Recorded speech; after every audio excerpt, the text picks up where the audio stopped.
Hello everyone. Welcome to our YouTube channel Premiere Next. In this video, you are going to get all information related to latest updates of Moonknight Episode 4 explanation. Through the initial 3.5 episodes of its run, Moonknight, the most recent Disney Plus restricted series set in the Marvel Cinematic Universe, was adequately engaging, and appeared to be extremely mindful of what it was. While it unquestionably made them pace issues, the initial 2 episodes were a gradual process laying out the personalities of Stephen Grant and Mark Spector, and the third had around 10 significant things occur in a 49-minute range. The show obviously tried to be a The Mummy-esque experience. However, at that point, in Episode 4, named The Tomb, lol if Arthur Harrow shot our legend, Mark Steven. What's more, everything changed.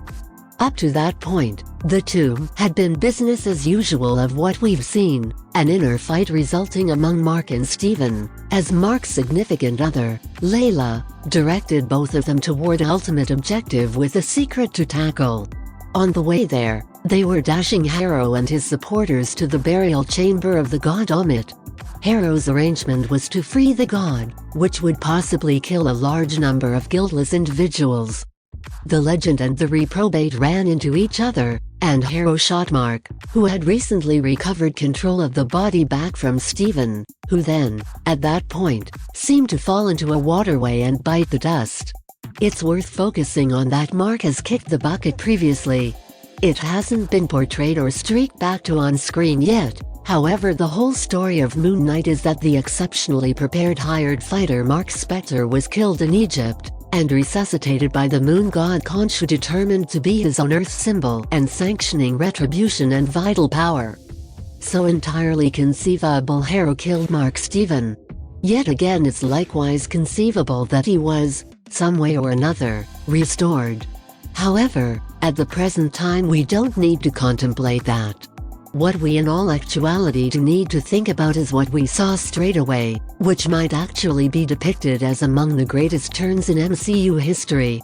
After the entire difficulty with Arthur shooting Mark awakened in a pristine setting, a primarily white shelter.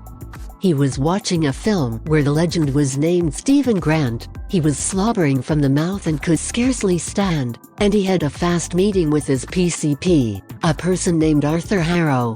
Moonknight Episode 4, titled The Tomb, had an enormous twist that took us to a mental asylum.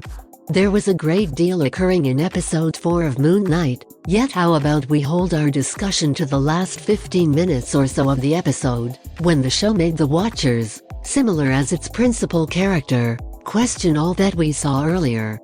After authoritatively being shot in the chest by Arthur Harrow, Mark awakened wearing all white in a refuge, watching a film called Tomb Buster, where the primary person was a wilderness wayfarer named Stephen Grant. Sound recognizable? Likewise in the shelter, the standard, worn-out man who was dressed as a robot outside the exhibition hall, alongside Stephen's gallery boss. Likewise in the Haven, Layla. Additionally in the asylum, Arthur Harrow, who is evidently Mark's primary care physician? Nah. Mark's not succumbing to that at this moment. This everything is intended to feel bewildering, yet certain things tip Mark off to be evident that something isn't correct. Harrow's shoes and stick, for one. Mark escaped Harrow's refuge office and went around a little, tracking down Stephen Grant in a stone casket and liberating him, while Beating progressed forward with one more stone casket in another room. It's not satisfactory what the heck is occurring here, yet the two sides of Mark, some way or another current independently in a similar spot, must sort out some way to cooperate to sort out anything the outright hellfire is going on. Furthermore, as though that wasn't to the point of being worried about, the two saw an absolutely obscure hippo god right toward the finish of the episode. There's something to think about without a doubt. Mark Spector and Stephen Grant are going to have to work together. Maybe the most intriguing pieces of Moonknight up until this point has been seeing the ways that the different sides of a similar individual, Mark Spector and Stephen Grant, have needed to cooperate to arrive at their objectives. Indeed, Mark is the one with experience with Khonshu, and battling miscreants both as himself and as Moon Knight. However, Steven's insight as a set of experiences buff and working in the exhibition hall has made him incredibly significant simply in the general experience and information space.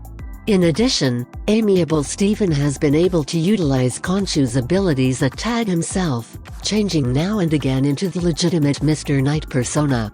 The Asylum plot takes influence from a Moon Knight comic run written by Jeff Lemire.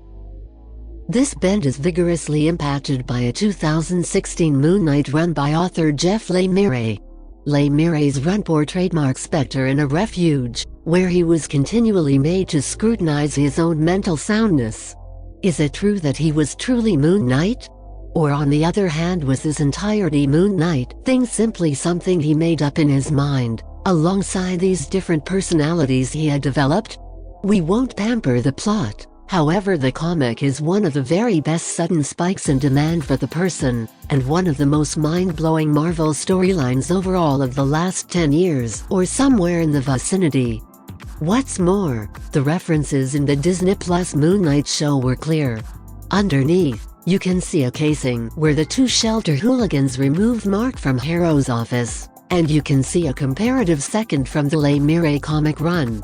If you are watching this video on Facebook, please like and subscribe to our Facebook page, and if you are watching this video on YouTube, please click on the like button and do subscribe for the latest update.